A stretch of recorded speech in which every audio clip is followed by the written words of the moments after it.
Well, hello and welcome back to the book. I'm the Gav Major, and this is WoWs Weekly. WoWs Weekly is the weekly news video which covers news of World of Warships Legends in the week past, present, and potentially sometimes covering the future. So, the headlines this week. Italian tech tree is being discounted, which is obviously going to be quite helpful in order for some people in order to earn some of those tech tree ships that they so desire. Legendary Arena Season 8 is forthcoming, so we'll have some more information in regards to that. This week also saw the launch of the Murmansk, and we'll cover that briefly. Furthermore, we also have the end of the winter flurry in sight. These headlines and more after this short break.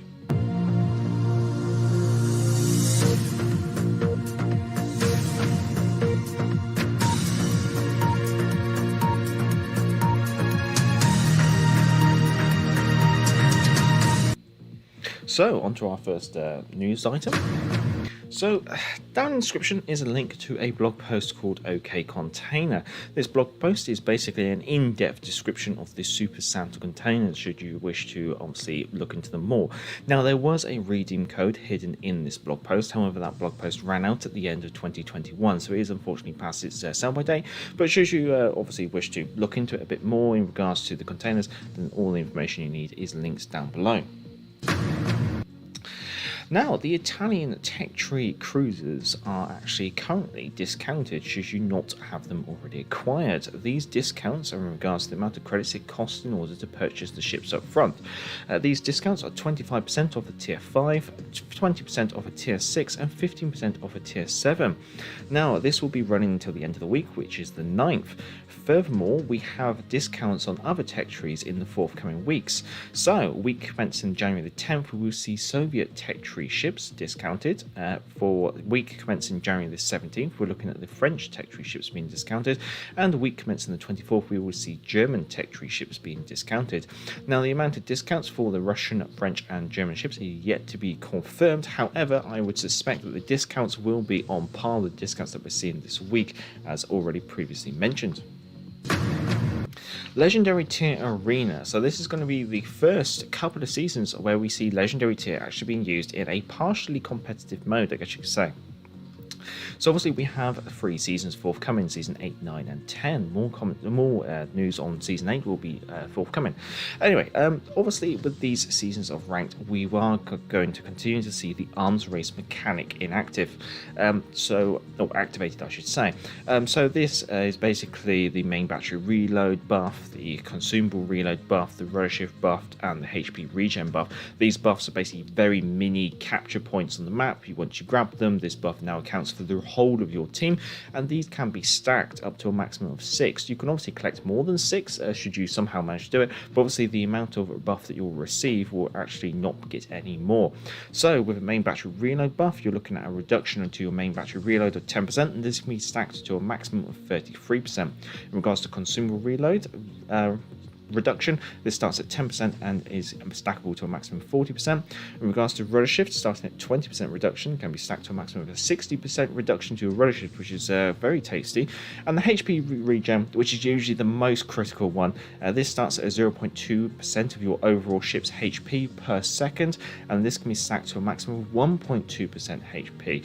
Now the HP regen usually drags the game out a lot just due to how it just continually basically replenishes HP regardless of how much HP you've lost, and regardless of whether that HP damage is to your sister. Now, in regards to how you win Legendary Tier Arena, obviously, first of all, I guess the main option that most people are going to be going for is your team is the only team left still standing. Alternatively, this will probably have a capture zone in the middle, so if you capture the center point, then your team also wins. Should there be more than one team still alive at the end of the game when the battle counter counts down and the central capture zone has not been captured, then the team that has sunk the most enemy ships will be awarded the winning place. Should this be also drawn, won, then there will be a draw. Now, the reason why you want to win is because being on the winning team will grant you an additional 50% XP earned. Why does that matter? Well, because your position on the end leaderboard will be based on the amount of XP that you earn, including modifiers. Now, with legendary tier, there's no such thing as a legendary premium ship. They're all the same level. There's no special earning XP potential there. However, if you want to earn more XP, obviously winning will help, but also applying ship modifiers to your ships, such as booster flags, ship XP booster flags will obviously improve your positioning on the end table. Now, there is going to be an element of fatigue. Fatigue is basically where it limits the number of games that count towards your position on the leaderboard. In this season, for all the seasons I should say, it will be limited to your best 10 battles per day towards the leaderboard. Therefore, say you play 15 battles, only the best 10 in regards to the amount of XP earned will count towards your position on the leaderboard, with the worst 5 being discounted. So therefore, it's worth noting that, and therefore try to set yourself. Once you've done 10, try and think, were there any games that I could really improve on before you start really churning out or playing lots and lots of games. This overall does obviously help in regards to people who are used to have lots of time and just churn through and play constantly. However, it is a detriment to those who only have a limited amount of time to play. So it's still a point of contention for myself. So, in regards to Arena Season 8, starting on January 6th and running until January 10th, starting and ending at 7 AM UTC. This is going to have no restrictions on the type of ships or number of ships that you can have within your team of 3. Obviously, team size is 3. And there are no restrictions on regards to divisions. Therefore, you can have up to a division of 3. Now, I believe matchmaking, they will try to mirror it. Therefore, if you go in, say, as a division of 2 destroyers and a cruiser, you should see 3 other teams of about 2 destroyers and a cruiser, fingers crossed. However, that can be a bit subject to change depending on how many people are lined up or queued up in the matchmaking. Now, maps that will be featuring in this season will be Crash Zone, Haven, Land of Fire and Neighbours, and the prize distribution is, as you can see to my left. For simply participating, you will receive 3 promotion orders, 100 winter coins and 200 paint. Should you make it to the top 90%, you'll receive in addition 5 promotion orders, 250 winter coins and 100 steel. Make it to the top 50%, it's additional free Santa containers, 400 winter coins and 150 steel. Top 25%, you'll get in addition 5 promotion orders, 550 steel and 550 winter coins and 200 steel. Make it to the top 10%, you'll receive an additional 1 universal accommodation of 700 winter coins and 300 steel, I should say. And make it to top 1%, you'll get in addition 1 insignia, 850 winter coins and 500 steel. Basically, there's lots of steel and lots of winter coins being made available in each season of Arena, with some of the other awards only changing ever so slightly, but we'll cover each season as we approach them, I guess you could say. This week has seen the launch of the Tier 4 Russian cruiser, the Murmansk, in the Forge for 6,250 steel. She's available from January 3rd until no set end date at the moment, so she's available for the foreseeable future.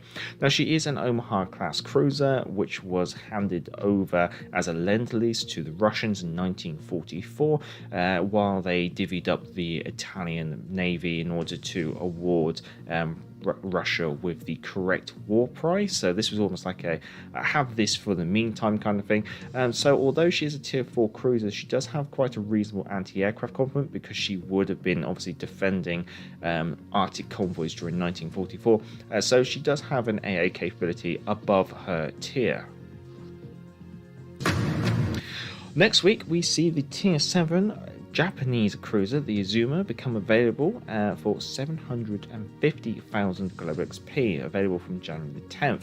And now she is a Japanese large cruiser, or as I like to call it, a battle cruiser. The reason why I call it that is because she was designed in order to replace the Kongo class battle cruisers in regards to the Japanese strategy of the, I want to say, is it Yesenbutai or something like that? So obviously the Izuma, she's got 3 times 3, so she's got 9 12.2 inch guns, so they are quite large caliber guns.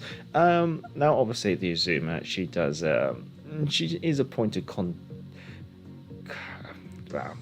she's awkward in the community. Some people love us. Well, some people, quotations marks, not many people like her, and quite a lot of people are rather annoyed with her. She was a campaign reward ship of December 2020, I do believe.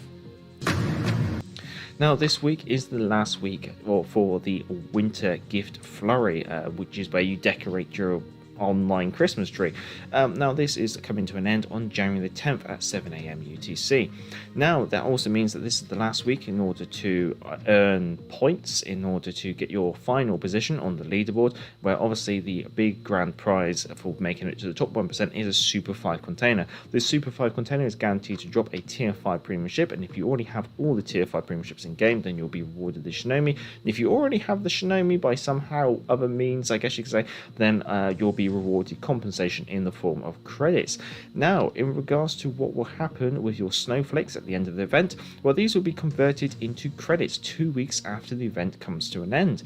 This will equate to one snowflake, giving you 75,000 credits. So no, you cannot convert credits into snowflakes and back into credits for a profit, unfortunately, with this event.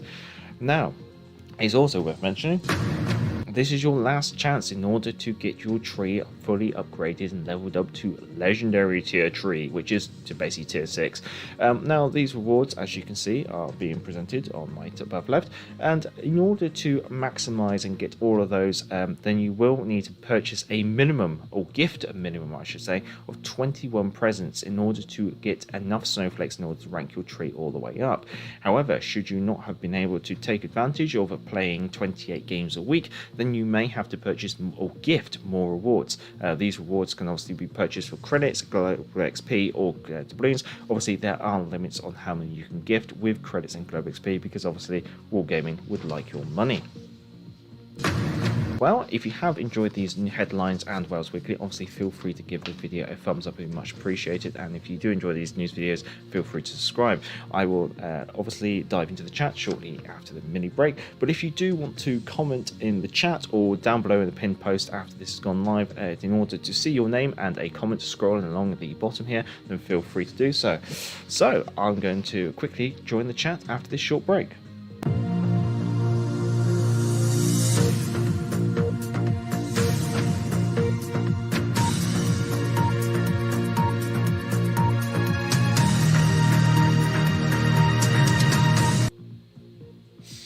Well, it's a rather quiet chat, but then again, I know these WoWs Weeklies, usually most of the views come after the event rather than during the event. But hello, Salty Sanks, hello, Thoughtful Gamer, good to see you.